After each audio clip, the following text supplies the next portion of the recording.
She was once labelled Australia's most hated woman, and she was also labelled the worst female serial killer. Kathleen Folbigg, she was convicted of killing her 4 children who were just babies. This is the true crime of Kathleen Folbigg.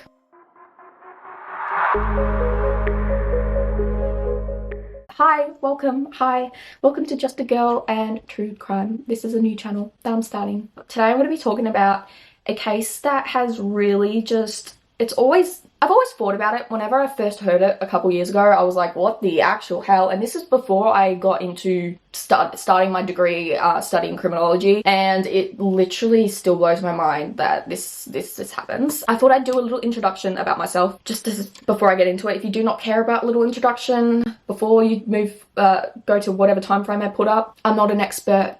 I'm just reading some stuff that I found on the internet whilst I do my makeup. So yeah, enjoy. That being said, I'm not an expert. I don't know what what I'm doing. I'm just someone who loves watching true crime documentaries. I'm someone who loves Bailey Sarian and Danielle Kirsty and just figuring out why crimes happen. And that's one reason why I study criminology, and I'm in my final year. I'm actually in my final semester and I don't know what to do. But true crime and talking about it has always been something I've wanted to do, and to talk about people's own stories out loud. So I hope you enjoy, and this is the story of Kathleen Folbigg. And just a little warning for you guys, today we'll be talking about the death of children, so be warned. You're warned, and if you don't want to watch it, that's fine, but thank you. So today's case it takes place in Australia, in Sydney, so New South Wales. It was in the 80s, this takes back, but we're going to go back to a little bit of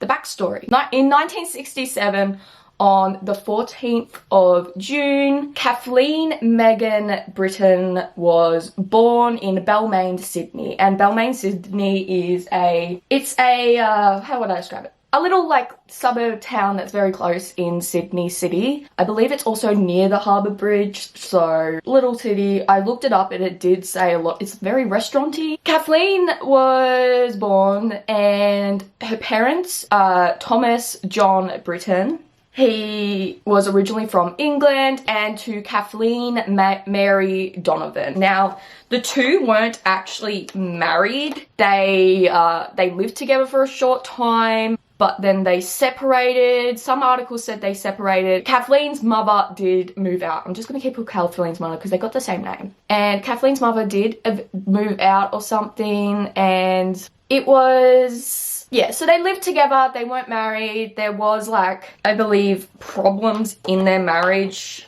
Some articles did say Thomas was abusive to his partner, to Kathleen's mother, but none of them really did say if it was domestic. This is just what I read. I don't know. You might have found a different article that could have actually read something different.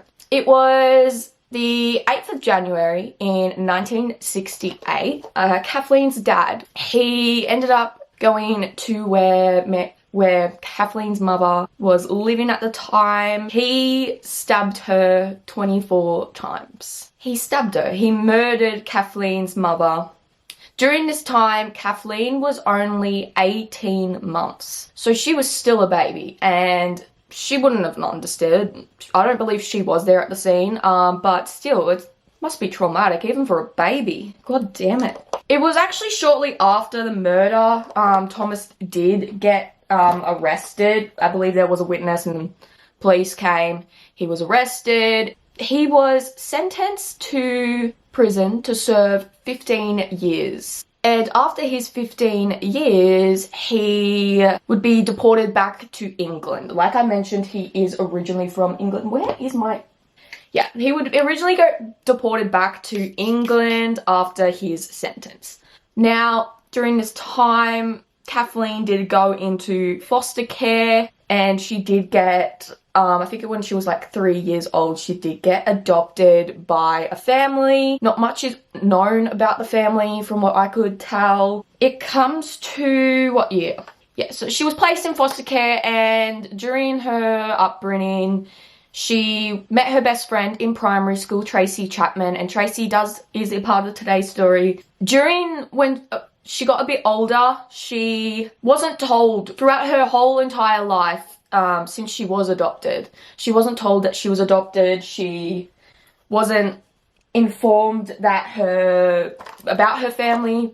She was a kid, and obviously kids don't necessarily understand. When Kathleen was around 15 years old, she did get told that she was adopted. Obviously, if you've told your whole life, you think your parents are your parents, but they're not, they're your adopted parents. Wouldn't know how she would have been feeling, like feeling abandonment that her parents didn't want her. And she also found out during that time that her dad did murder her mother.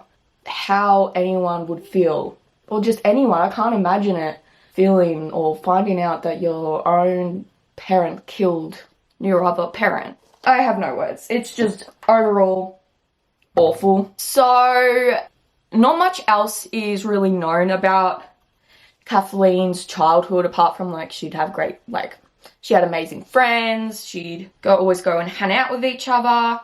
She did leave school at the age of 15. This might have been because of her finding out about her parents or whatnot. Nothing's really mentioned, but Kathleen did leave school and she worked at a servo, so a service station or a gas station. And she did, when she was 18, when she could afford it, she would go out and dance, go to parties, and just have the time of your life as you do once you turn 18. And she'd go drinking. Kathleen seemed to have overall a good life apart from being adopted. I don't know what her adoptive parents were like. I haven't found anything about that. Mind you, I didn't actually really look it up. When she was 18 and when she would go out dancing, one time she did meet a boy. And she met Craig Folbigg. Instantly they hit it off and they shortly started dating afterwards. They fell in love and they got married. They got married in 1987. He was, I think, 4 years older than her.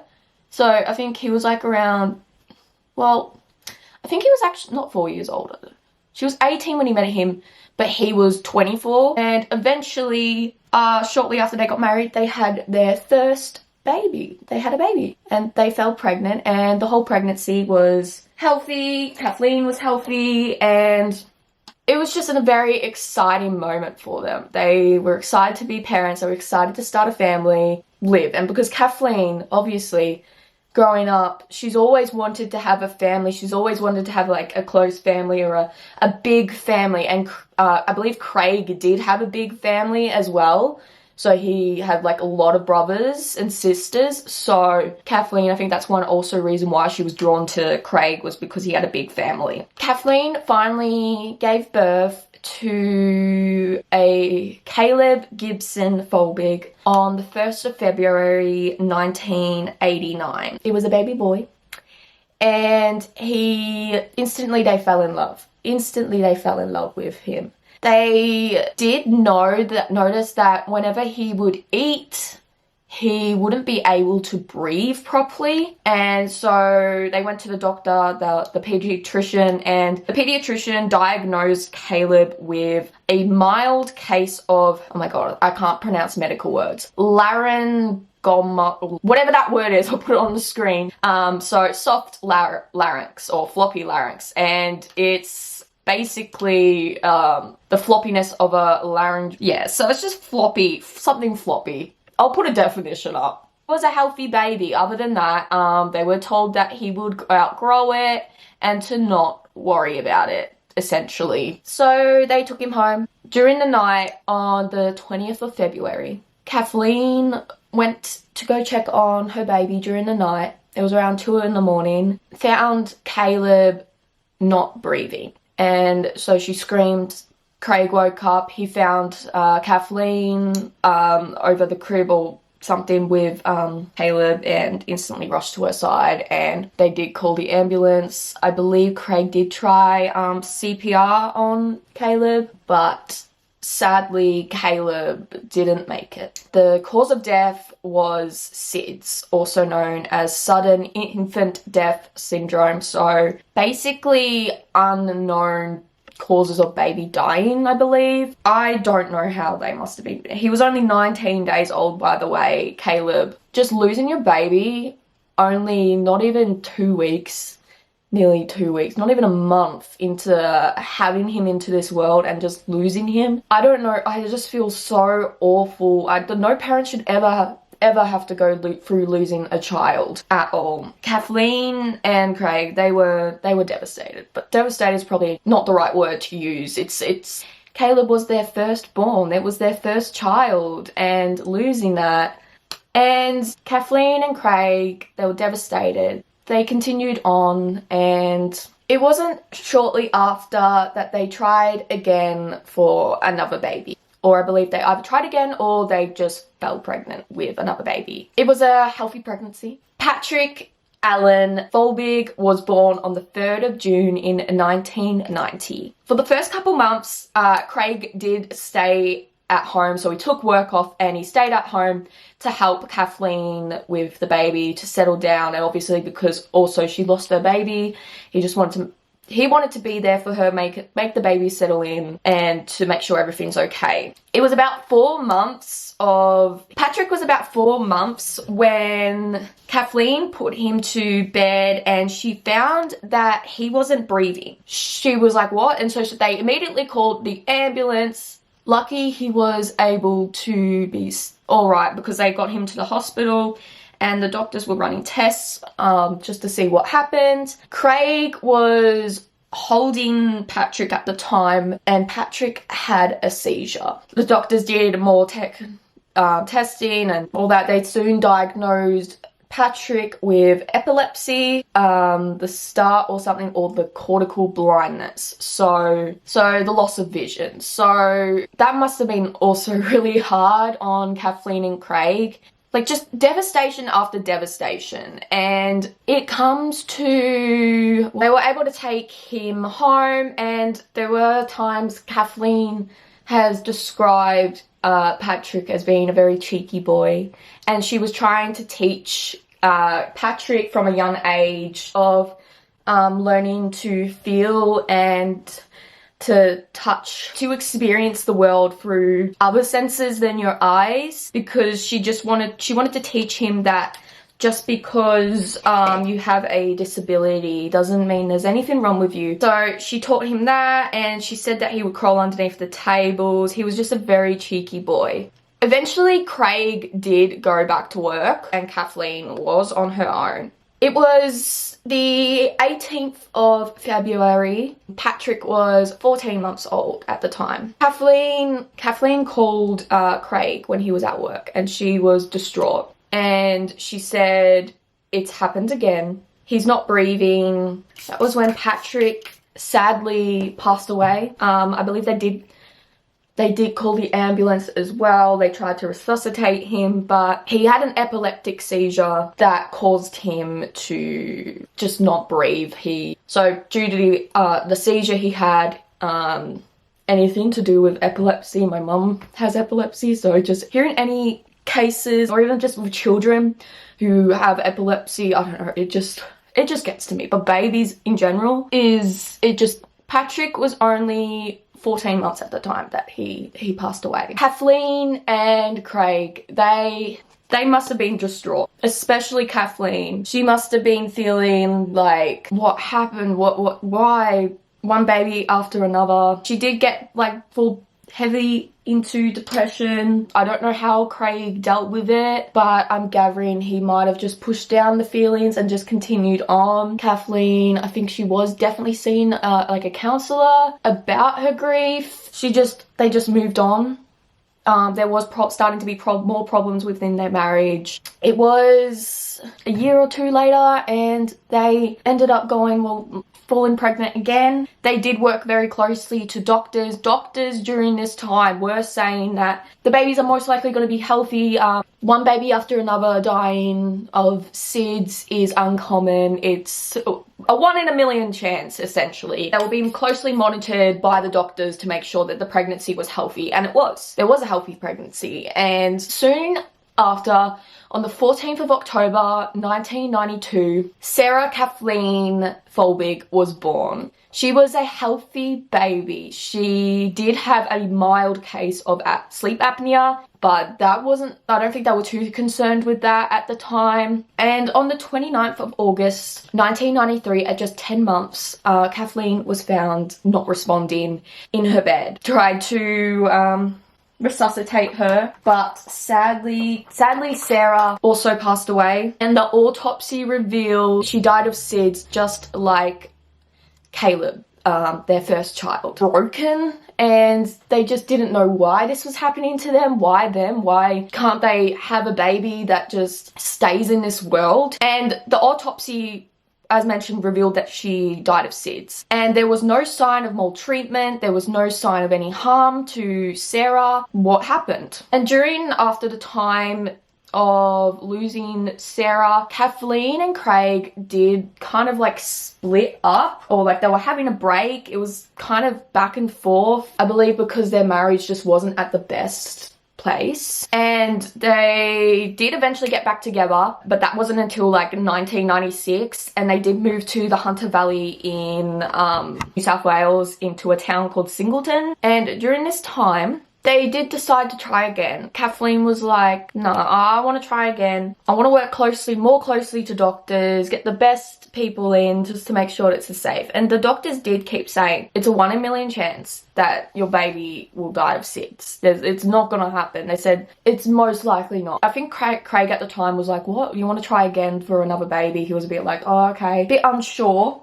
But they did. The pregnancy was a very healthy pregnancy during the time. It was a healthy pregnancy. On the 7th of August 1996, Laura Elizabeth Folbigg was born. She was a healthy baby. No implications, no struggles throughout the pregnancy either, as I mentioned. There was, at the time of the pregnancy, she was a couple months old.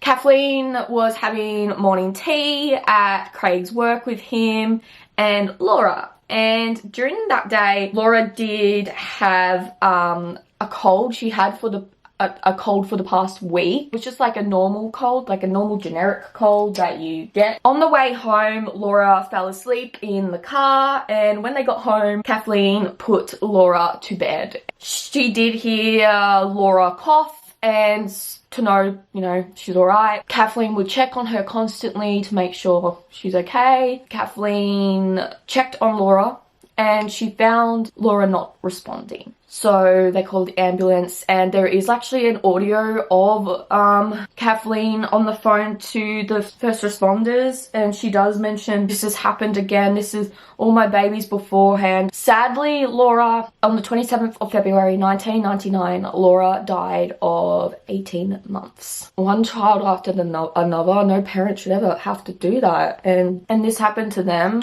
For the autopsy, there wasn't anything unusual at all.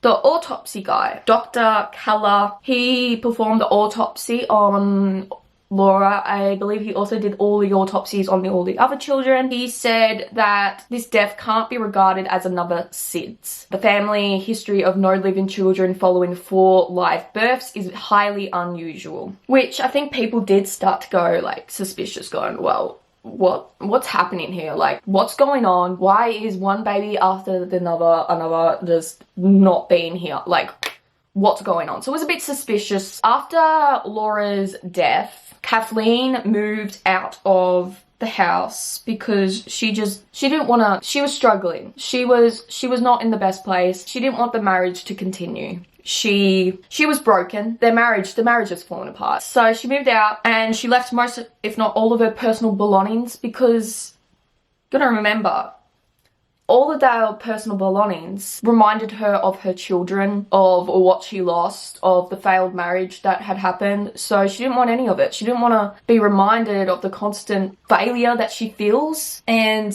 so she just left, and Craig asked what what to do with all of her stuff, and she just said just throw it away. She just didn't care. At that point, during this time, the police were investigating on this case because they did find it a bit suspicious, like why the 4 children, babies, died one after the other. So they went to Craig's work when he was at work. They asked him about the baby's deaths, and I believe they did also mention Kathleen and say, oh, do you reckon she could have done it? And Craig, he like rebuffed it. He's like, no, I don't know what you're on about. Like, she would never do this. Craig, when he was cleaning out Kathleen's things from their home, he found Kathleen's diaries. So Kathleen kept diaries of just all of her feelings that she was having. It was a diary where you just dumped your thoughts. No matter what thought comes through mind, you just dump it into the journal. Reading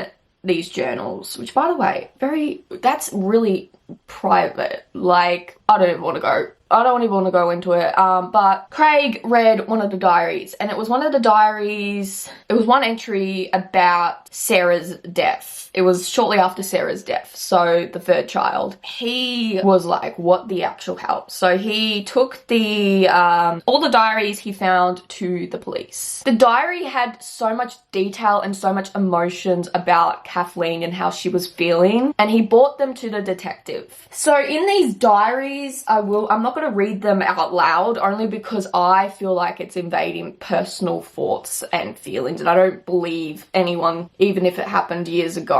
Yeah, but I will kind of paraphrase it, but there will be one quote I will be using just because the media sucks. Absolutely sucks. And through these journal entries, Kathleen was brought in. She was brought in and questioned by the police. They were asking about the journals. They were asking about Kathleen and the children. One question that they asked was, did you kill Patrick? Did you kill Caleb? Did you kill Sarah? And did you kill Laura? And there's also a video clip on the 60 Minutes one, and she's just like, what? No?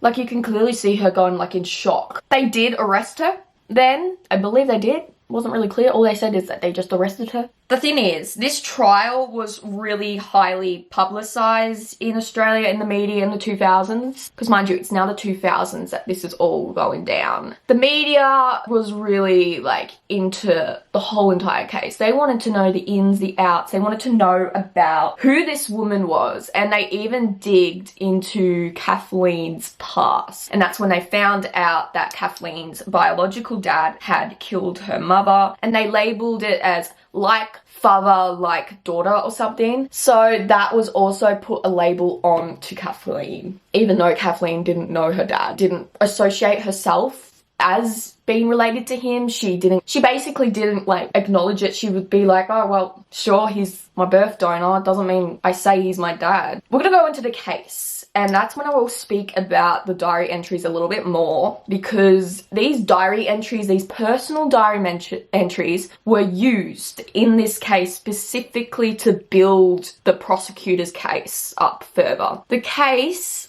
just, oh my god, this still blows my mind that this happened. It just shows the justice system is a freaking failure. So a lot of these entries read out loud, they specifically chose certain parts of each journal. So even if it didn't have like all of the context, they only chose the parts that made Kathleen look guilty of doing it. So they would choose that Kathleen would write about how she's the worst mother ever on this world, that these babies will leave. It was just her own thoughts and own thoughts. Every thought that like anxious, overwhelming, overthinking thought would come. If you have anxiety, or even when you're grieving from losing someone, struggling with mental health issues, no matter what, thoughts just evade into your mind, and majority of them, if not all, are not true. They're not true. And it was, experts later on said that they weren't surprised that these were Kathleen's thoughts, that these were her own feelings in this journal. They said they weren't surprised. She was a grieving mother. She'd lost children, and she blamed herself for losing her children. And to have that so much on you as a woman, of losing your own children, one after the other. I cannot imagine that feeling, and I don't think anyone should be able to imagine that feeling, and Kathleen did. And she, again, was getting victim blamed for losing her children, not just in a way of a mother should keep her child safe, her mother should raise, or whatever the saying is. Kathleen, again, was not victimized, she was blamed again and again in the media as well of being the one to kill her children. There was actually a professor from the University of British Columbia who actually later on wrote a book, I believe it was 2011 or 2014. It was called The Murder, Medicine and Motherhood, and she wrote that Folbigg blamed herself for children's deaths because she believed it was a mother's responsibility to protect her children from every harm. Do I need to say any more? No. The sad thing is, Kathleen was found guilty. She was found guilty of all of what was said, what was brought up, and it was all circumstantial evidence. None of it was physical evidence, by the way. No physical evidence. It was all based off Craig, also the journal findings, the autopsy dude. So she was charged with smothering her children, and then she was convicted with 3 counts of murder and 1 of manslaughter in 2003. And I'm thinking, where does the smothering of her children come from? Like, where's the actual evidence for that? Are we just going back on Dr. Keller, whatever his stupid name is? So she was sentenced to 40 years in jail, then went down to 30 years for some reason, I can't remember why, and then it went down to 25, I believe. And there's been so much questions like, well, why was she convicted if there was, you know, why? And the thing is, what gets to me is no physical evidence, no forensic evidence, and no pathological evidence was suggested that she killed her children. So there was no evidence. No evidence was actually tested, which is like, what? Like, I know it was the early stages still of technology being developed. Even a simple forensic evidence or whatnot could be tested to see if the children died of natural causes or not. None of that was taken into action, which is weird. As I mentioned, the case was entirely circumstantial. So, committed for murder for suffocation, yet no pathology-based evidence was done, yet it was available to indicate natural causes of death for the children, yet that wasn't taken out. Yeah, so it was entirely circumstantial, and that it also, 2 key things that played a big part in the case was that it was the the coincidence rule and Meadows law. They played a good key role in framing the case. So if you don't know, the coincidence rule relates to evidence that where 2 or more events have occurred to prove that a person did a particular act on the basis that, having regard to any circumstances in which they occurred, it is improbable that event occurred coincidentally. The coincidence being all of the children dying as babies one after the other. So that was brought into the courtroom as this. See, this happened after another, what a coincidence. The Meadows law, refers to the reasoning that was applied to the coincidence arguments used in the trial. So Meadows law is a doctrine named for Sir Roy Meadow, who was a British paediatrician who hypothesized that 1 infant's death is a tragedy, 2 is suspicious, and 3rd is a murder until proven otherwise. And those 2 were the big key to sentencing her to 40 years. Not physical evidence. Physical evidence is like a big key in cases, people. Get your shit together. Pure just assumptions, pure based on her own mental well-being of like how her thoughts were playing out. Like, it's so frustrating hearing that, because what the actual frick justice system, like, mate, you have a lot of problems, but a lot of Australia, if not all, hated Kathleen because she killed her child. And obviously when she went into prison, she was a lot hated by the other women there, because I think it's also like when you go to prison and you've molested a child, a lot of prisoners do not like that, like they will beat you up. It was kind of like that for Kathleen, but in the sense that she killed her own children.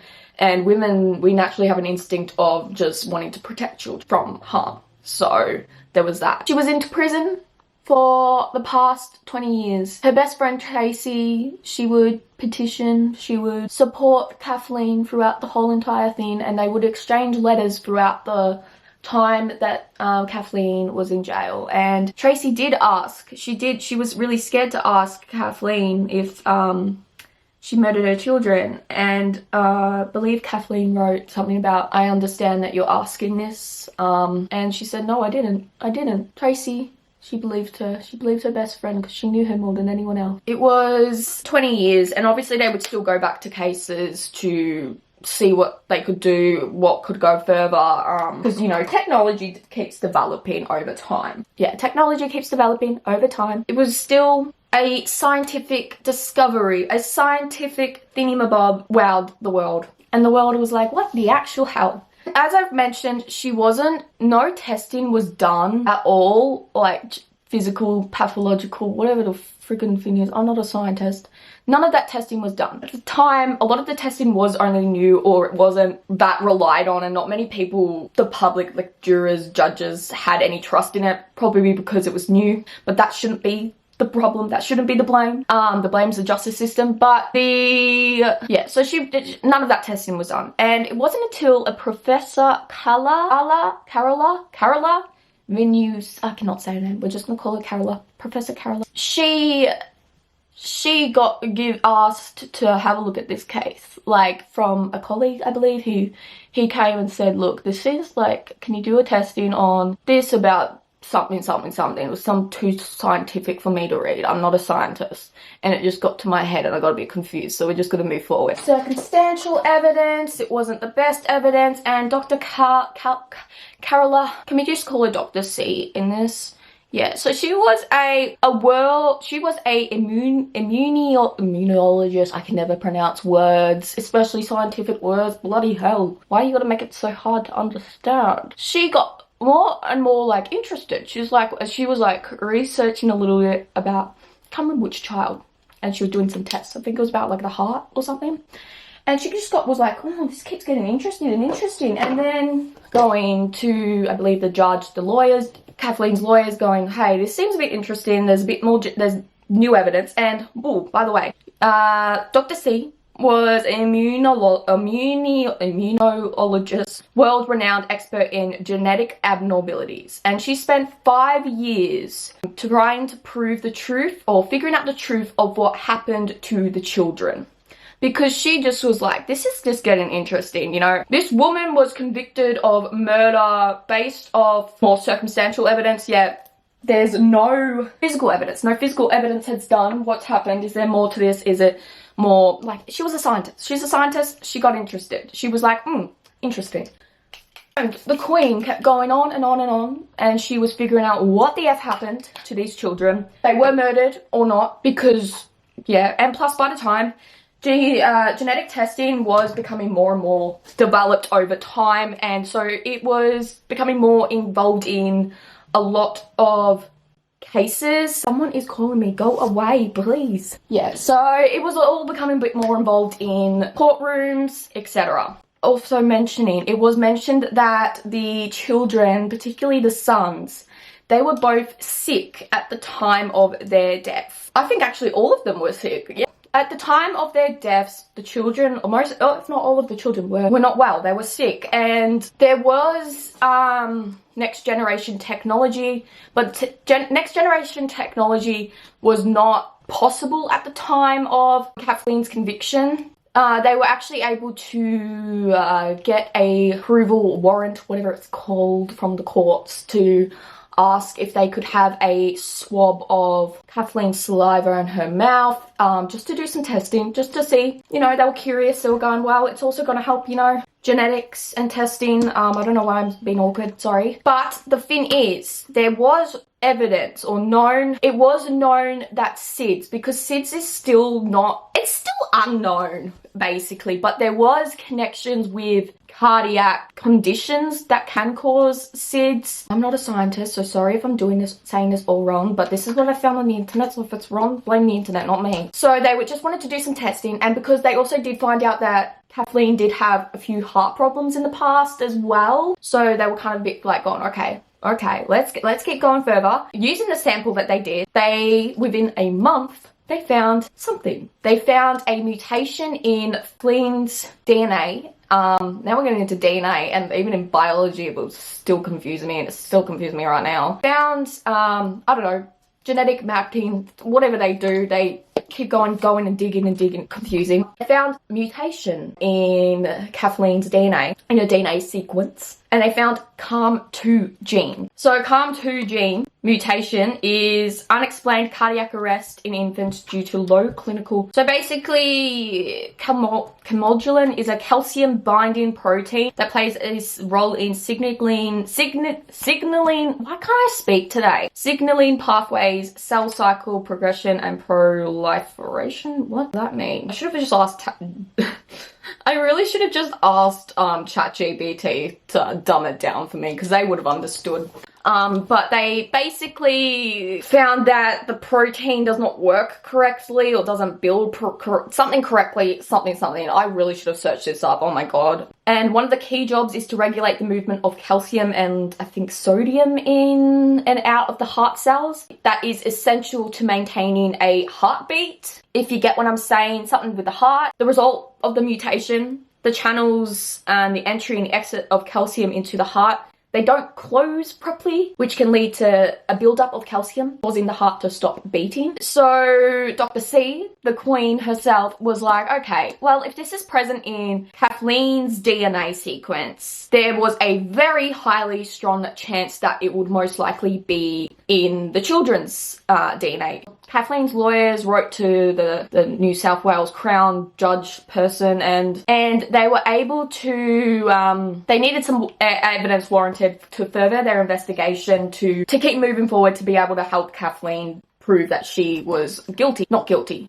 Guilty. To prove Kathleen's innocence. And they ended up doing some full genetic testing, and they used the children's DNA, but obviously the children weren't here, so they were actually able to use decades-old biological materials such as dry blood from newborn heel prick tests, live cells from live cells from their autopsies of when an autopsy was done on the babies, so they were able to use that. They found that Sarah and Laura had the CARM2 gene. Yeah, so they found some evidence. They were like, okay, well, the two little girls, they had the gene of CARM2 in their DNA sequence, which was very groundbreaking for them. The thing is, Craig, during this time, he denied access to his DNA. He's like, no, don't know why. I mean, he's dead now, by the way. That's probably not a nice way to say that. I'm sorry. I cope with death differently. Couldn't get his DNA, so I don't know if that would have helped. But anyway, they found actually in the two boys, in Caleb and Patrick's, their testing that they did figure out if they had the gene, they found that the boys carried a different mutation gene, a different abnormality that's known to cause early onset lethal epilepsy in mice. Can you see what I'm saying? If you remember, Patrick, he passed away due to an epileptic attack. So my mind's blown. Like, what? So it's more than likely, I can't remember what percentage it was, that all these children died of natural causes. The two little girls died of most definitely their heart, as well as the two boys, Patrick dying from epilepsy. So it was such groundbreaking evidence. And so the thing is, the judge wouldn't be able to, a lot of people wouldn't be able to understand it. It needed to be more simplified. And like, the judge was like, look, it's good evidence, but the thing is, it's not something that the jury, that everyone's gonna understand. So it was too complicated to understand. And Dr. C, she contacted world experts in cardiology and to calmodulin, the CARM2 thingamabob, help bridge the gap between probable and definite of this happening to children to the point where they end up dying. 27 scientists confirmed it. Like, there was Nobel Prize winners. I believe there was 2 Nobel Prize dudes or something on this to like say, yeah, this is most likely, more than likely. So another thing is, on Laura, her autopsy also revealed that she did have an illness of myocarditis, which is a inflammation of the heart muscle, which can be fatal. Dr.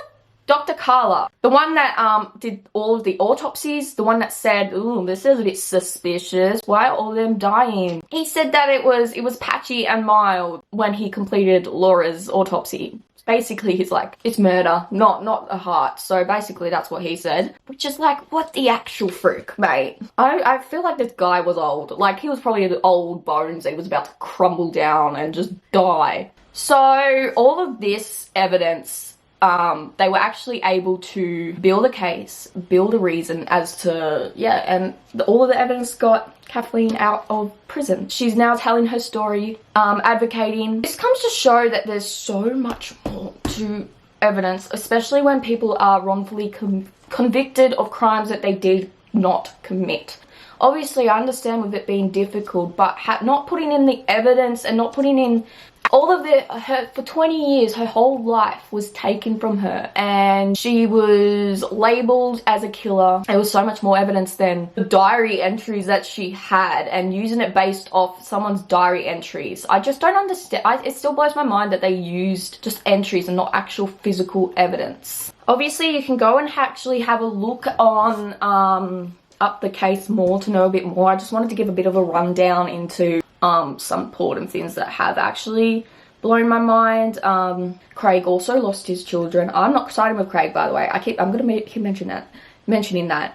But I think he himself wasn't necessarily looked at. That's also another thing. Was he looked at? Like, did anyone ever realize maybe Craig did it? Even though they all did die of natural causes, but did anyone actually look into going, well, what if Craig was the one that actually did all of it? Like, there's a lot of different points that you can look at for this case, not just the one, but let me know your thoughts, because I know she was guilty. I remember when I was a kid watching it, but I really don't know what else to talk about. This is so weird. That was the story of Kathleen Folbigg, who was convicted of a crime she did not commit, but now she's out, and I hope she continues to advocate for other people who are in the same position as her, and to advocate for the justice system to be better and to continue using genetic evidence. I hope that she's doing well, and I'm saddened that for the past 20 years that she's been locked up for a crime she didn't commit, and she's had to grieve her children over and over and over again, and most likely will still have to continue grieving her children. And it's just so awful hearing that, because she lost 4 children one after the other. But I hope you liked today's little case. If you liked it, please subscribe. I don't know what I'm doing. Give me tips on how to do these, but be nice in the comments because I'm sensitive. But without further ado, thank you for watching and welcome to Just a Girl and True Crime.